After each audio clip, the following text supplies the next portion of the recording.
erradicar o analfabetismo, universalizar o atendimento escolar, superar as desigualdades educacionais, melhorar a qualidade do ensino, valorizar os profissionais da educação. Essas são apenas 5 das 10 diretrizes apresentadas no novo Plano Nacional de Educação, que deve vigorar de 2011 a 2020. O PNE, como também é conhecido, estabelece ainda 20 metas seguidas de estratégias específicas para que possam ser alcançadas. O projeto de lei que cria o plano, apresentado pelo governo federal ao Congresso Nacional em dezembro de 2010, foi debatido por diversas entidades, movimentos sociais e organizações da sociedade civil ligadas à educação, com pontos e posições convergentes e divergentes. Na Câmara Federal, bateu um recorde.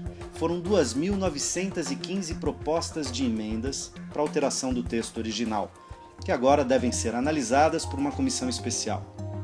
Aprofundar a discussão sobre como desenvolver a educação com planejamento e financiamento adequados e com metas viáveis que possam garantir os resultados esperados é aproveitar a oportunidade de promover um salto de qualidade na educação brasileira, para que ela se torne, de fato e de direito, uma prioridade e, como tal, uma política de Estado, não se resumindo a iniciativas, às vezes fragmentárias e pontuais, de governos municipais, estaduais e federal.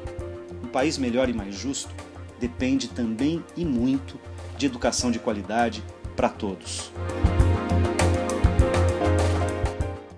O Melhor e Mais Justo está no ar. E como você já sabe, a discussão de hoje é sobre os rumos da educação no Brasil. Para essa conversa, convidamos Eliana Ache, docente da Fundação Escola de Sociologia e Política de São Paulo. Lisete Arelaro, coordenadora da Faculdade de Educação da Universidade de São Paulo, a USP. E Roger Marquezini, professor de pós-graduação em Educação da Universidade Metodista. Sejam todos muito bem-vindos. O novo PNE foi elaborado com base na decisão da CONAE, Conferência Nacional de Educação, que avaliou o resultado das conferências de educação municipais e estaduais. Um esforço que envolveu cerca de 3 milhões de pessoas em todo o Brasil. Na opinião de vocês, essa participação colaborou, aprimorou a elaboração do novo plano? O que está proposto no documento que está na Câmara atualmente é suficiente para atender às demandas educacionais do nosso país?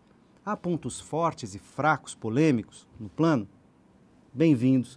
Vou começar com a Lisete. Lisete, por favor, como você vê o PNE e todo o debate que o cerca? Bem, o aspecto que você já ressaltou, Tuto, é que de fato houve um debate no Brasil sobre isso. O aspecto negativo, eu também participei de várias etapas, é que de fato o plano não traduz o que foi discutido na CONAE. Ele sequer faz justiça a um relatório final, e aí o governo entrou numa contradição, porque ou bem você chama o tal do povo para decidir sobre o que ele quer, e a partir daí você aceita o que ele quer, ou você não chama e aí também você propõe o que você quiser. Porque hoje, infelizmente, o governo federal não pode dizer com tranquilidade que realmente o que está escrito no plano é o que foi discutido e aprovado. Ou seja, ele aproveitou apenas em parte no que interessava. Sem dúvida nenhuma, tá certo? É uma das questões que eu acho que é polêmica, que está gerando não só um debate, mas um movimento nacional, e ele é muito bem-vindo, é exatamente uma questão que nós não temos dúvidas. Quer melhorar a educação? Temos que investir mais recursos financeiros na educação. Nós vamos falar do financiamento já. Quero colocar... Então, essa é a primeira contradição do plano. Ok. Quero colocar o Roger na conversa. Roger, bem-vindo. Como educador, como é que você avalia o PNE e mais, né, a oportunidade desse novo plano e o tamanho do debate, o tamanho da polêmica que ele está causando? Lisete já apontou aqui alguns pontos centrais que nós vamos discutir ao longo do nosso debate aqui. Tá. Bom, boa noite aos espectadores, boa noite Luiz, boa noite Lisete, boa noite Eliana, boa noite a todos. É um prazer enorme estar aqui, estar participando dessa mesa, desse debate, né? E a Lisete já colocou alguns elementos que eu acho que são centrais. E se nós formos pensar no plano anterior, né, no primeiro Plano Nacional de Educação, nós já tivemos um pouco esse fenômeno, né? Nós tínhamos 2 planos tramitando, que era o o plano com origem na sociedade civil, o plano do executivo, né? E eles utilizaram apenas os aspectos ligados à radiografia, né, da educação do plano da sociedade civil. O diagnóstico. Né? Isso, o diagnóstico e tal, e acabaram não utilizando as metas, né, os objetivos. Então, essa contradição se mantém, né, no novo plano. No novo plano. Né? Eu acho que nem poderia ser muito diferente. Eu acho que tem alguns... Um agravante, né? Sim.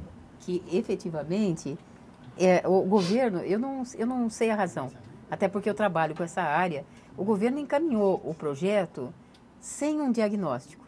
O que te leva a perguntar, bom, mas sobre que país nós estávamos falando? Porque quando você não estabelece um diagnóstico, você também não pode fazer uma avaliação mais objetiva das próprias metas propostas. Sim, fundamentar a sua proposta. Claro, né? Claro. Né? E a gente tem que levar em consideração um vácuo, né, que está se criando por conta da não aprovação do novo plano. Né? Verdade. Quer dizer, nós tivemos um plano de 2001 a 2011, né? Então, este ano nós já deveríamos ter um novo plano, né? E, no entanto, ele ainda não foi aprovado. Né? Esperamos que ele seja aprovado até 2012, né? Para valer até 2020. Mas, de qualquer forma, eu acho que tem algumas questões que me parece que são centrais, né? Que você já levantou, que são esses ajustes. De qualquer forma, eu penso no plano como um catalisador. Né?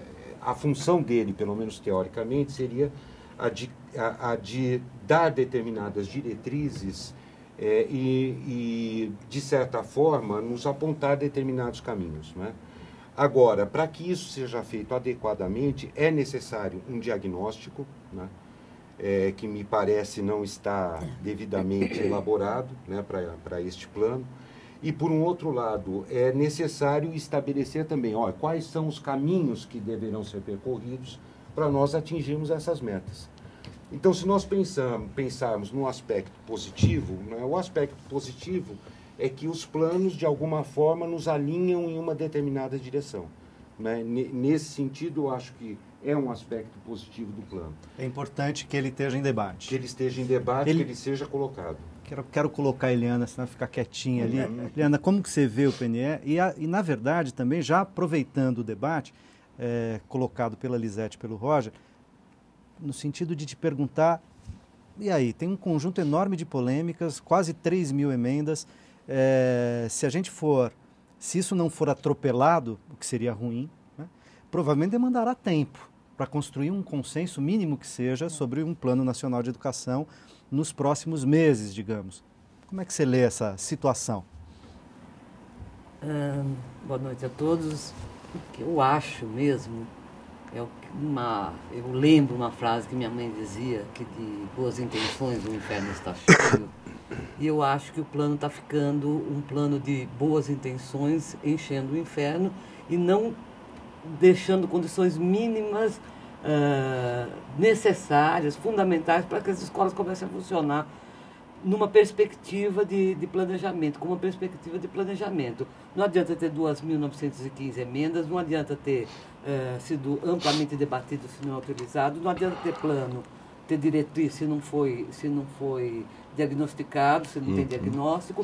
Então, eu acho que você, mais uma vez, você joga uma grande oportunidade de consulta democrática, de participação popular, você joga fora com isso. Mais uma vez, joga-se fora. E na escola, que é o único lugar que me interessa, e acho que a nós todos, né, essas boas intenções não chegam.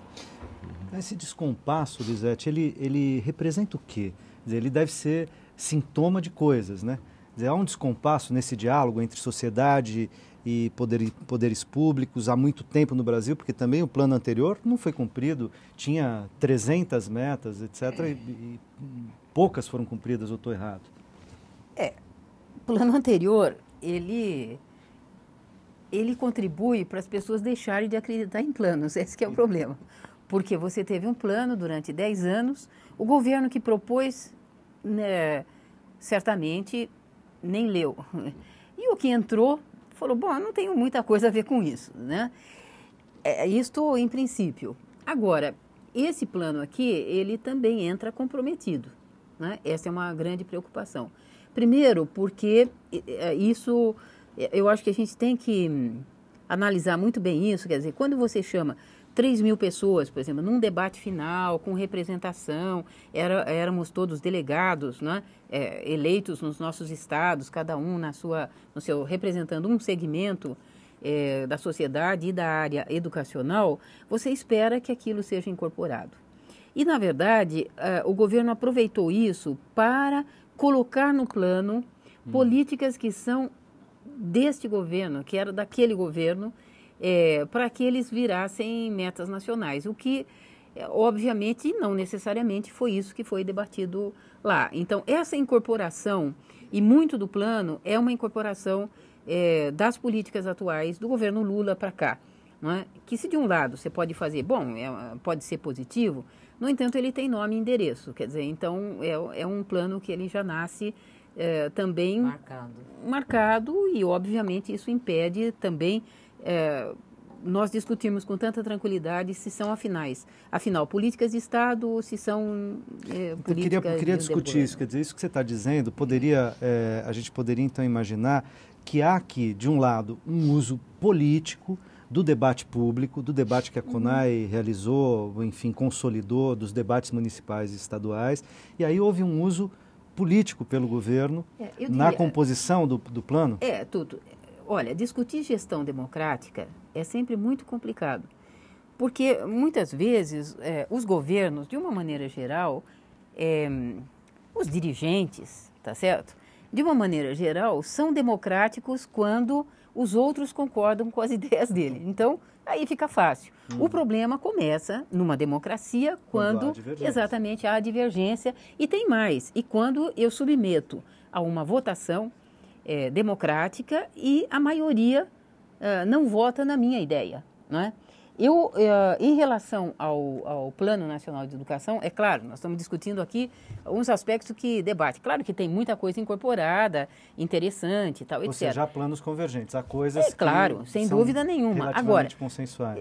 Há questões que foram introduzidas neste plano que contraria frontalmente, não é só o que foi discutido na CONAI, que contraria concepções, convicções históricas da área educacional. Dá um exemplo, né? Lisete, eu dei exemplos disso. O que contraria exatamente? Porque, veja, o público leigo, o público que não está fazendo esse debate, quando olha para as 10 diretrizes, para as 20 metas, elas são diretrizes, pelo menos em linhas gerais, você olha e fala assim, não é difícil ser contra isso.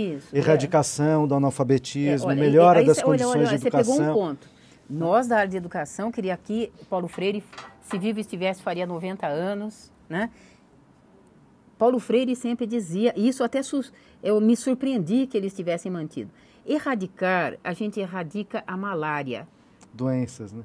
Analfabetismo, a gente cuida de outra maneira. Então, nós estamos falando em educação de jovens e adultos, e não erradicação do analfabetismo, porque isso não é doença. Isto é uma dívida social que tem que ser enfrentada. Eu estou só dizendo isso porque, às vezes, as palavras traduzem uma determinada concepção, não é? Então, eu queria dizer o seguinte, o plano, ele é surpreendentemente, isto realmente, eu diria para você que é surpreendente, ele tem um viés privatista ou de apoio ao privado, que para todos nós, foi surpreendente. Não é? Começa na educação infantil, que ele estimula que sejam realmente, quem quiser oferecer creches com matrículas gratuitas, pode receber lá um atestado de beneficência na assistência social, que a mim parece um absurdo, tá certo? Eu sou uma entidade privada que visa o lucro, não é porque eu atendo gratuitamente que eu virei agora, vou me beneficiar dos direitos de ser uma entidade, eu acho que é até ofensivo, né? A mim me parece que isso é ilegal. Em segundo lugar, quando você chega, e inclusive virou uma prioridade do atual governo, né, você está discutindo, e bem, a questão da importância da formação integrada para o jovem no ensino médio, não é? E, portanto, uma discussão viva, importante sobre o ensino técnico, e aí você fala, surpresa, vamos criar o Pronatec. tá certo? Que é o quê? É um privilegiamento ao Sistema S que não se justifica, que todos sabemos que o Sistema S já tem Sistema verbas S, para quem não públicas. sabe, Isso. SESC, SENAC, Senai. SESI. Nós não estamos avaliando mérito do sistema, estamos dizendo o seguinte, este é um sistema que já tem bastante dinheiro público, tá certo? E que eles nunca deram satisfação para ninguém. Não precisa tá ser certo? novamente Isso, então não precisa, até eles estão devendo à população brasileira uma prestação de contas sobre o dinheiro que é recolhido de todos os brasileiros. Cada latinha, lembremos disso, cada lata de ervilha, não é? Querida telespectadora, que você comprou, tá certo? Você efetivamente pagou o dinheiro para o Sistema S, não é? Porque isso é repassado nos preços dos produtos. E isso, então, não está em discussão. É mantido o ProUni com um certo estímulo, inclusive, para mim, isto é uma contradição. Esse debate não está feito no Brasil para qualquer escola, e nós sabemos que não são exatamente as PUCs e a sociologia política que serão beneficiados com isso. Na área da pós-graduação, estrito sensu, mestrado e doutorado, também há um estímulo de um processo privatização. de isso. Tá certo? Eu preciso é ir para pouco um surpreendente. rápido intervalo e daqui a pouco a gente volta com esse debate que está esquentando. Não sai daí.